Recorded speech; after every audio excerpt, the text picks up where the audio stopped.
नमस्कार मैत्रिणींनो, रशूज सेवर रेसिपीमध्ये तुमचे मनापासून स्वागत। आज मी तुमच्यासाठी अतिशय सोप्या पद्धतीने बनवता येणारी चवळीची भाजी घेऊन आलेली आहे।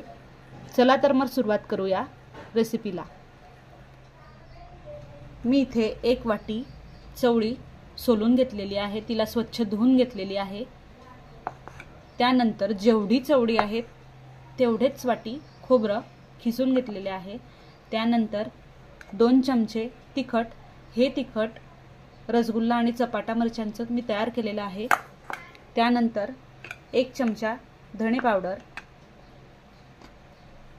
थोडा कोथिंबीर, त्यानंतर 2 मिरच्या, 8 ते 10 पाकळ्या लसूण, 2 तुकडे अद्रक, 1 चमचा जिरे। चला तर मग सुरुवात करूया। आपल्याला ह्या भाजीचा मसाला म्हणजे खोबरं, कोथिंबीर, मिरच्या, लसूण, अद्रक, त्यानंतर धणे पावडर हे एकत्र मिक्सर मध्ये दळून घ्यायचं आहे। मी हा मसाला पूर्ण वाटून घेणार आहे। मी इथे भाजी तयार करण्यासाठी एक छोटा कुकर वापरत आहे, कारण कुकर मध्ये हे दाणे एकदम लवकरात लवकर शिजतात। कुकर मध्ये मी तेल टाकलेले आहेत। मी 2 पळ्या इथे तेल घेतलेले आहे। तुम्ही तेलाचे प्रमाण कमी जास्त करू शकतात। तेल गरम झालेले आहे। आपण आता याला जिऱ्याची फोडणी देऊयात आणि त्यानंतर तेलामध्ये आपण मसाला टाकूया। तेल गरम झालेले आहे।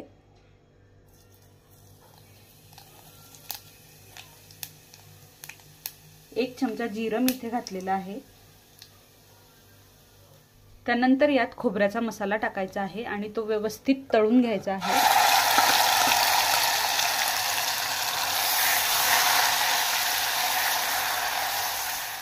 मसाला हा व्यवस्थित तळून झालेला आहे। आता त्यामध्ये आपण थोडी हळद टाकूया। हळदीसाठी मी अतिशय छोट्या चमचाचा यूज करत आहे। मसाला हा पूर्णपणे तळला गेलेला आहे। आता आपण त्यात 2 चमचे तिखट टाकूया।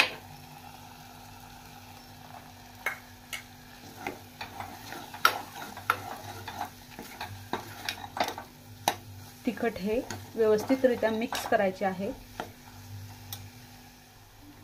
त्यानंतर चवीनुसार मीठ टाकायचे आहे व जे चवळीचे दाणे आहेत ते ह्या मसाल्यामध्ये टाकायचे आहे आणि मसाल्यामध्ये चवळीचे दाणे व्यवस्थित मिक्स करायचे आहे। यामध्ये आता थोडं पाणी टाकायचं आहे। तुम्हाला जर भाजी अतिशय चटपटीत हवी असेल तर तुम्ही यामध्ये टमाट्याचा वापर करू शकतात।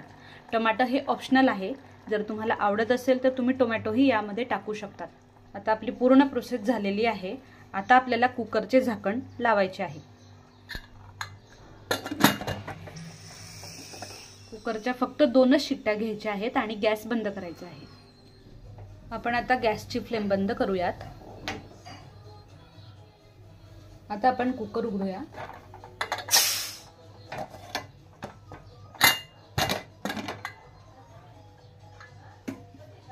तुम्ही भाजीचा रंग बघू शकतात आणि चवळीचे दाणेही आता पूर्णपणे शिजलेले आहेत।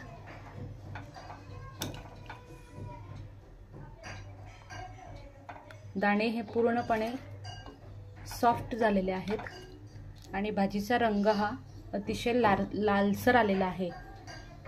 मी यामध्ये फक्त आणि फक्त घरी तयार केलेले रसगुल्ला आणि चपाटा मिरचीचेच तिखट यूज केलेले आहे। आता आपण शेवटी यामध्ये कोथिंबीर घालूया। खानदेशामध्ये थाळी प्रकारामध्ये हा पदार्थ आवर्जून वापरला जातो आणि खाण्यासाठीही हा खूप छान लागतो। तुम्ही नक्की या रेसिपी प्रमाणे घरी भाजी ट्राय करून बघा, तुम्हाला नक्की आवडेल। जर तुम्हाला भाजी अतिशय झणझणीत हवी असेल तर तुम्ही याच्यामध्ये सांबार मसाला किंवा छोले मसालाही टाकू शकतात। तुम्हाला जर माझी रेसिपी आवडली असेल तर प्लीज माझ्या चॅनलला लाईक, सबस्क्राईब आणि शेअर करा। Thank you.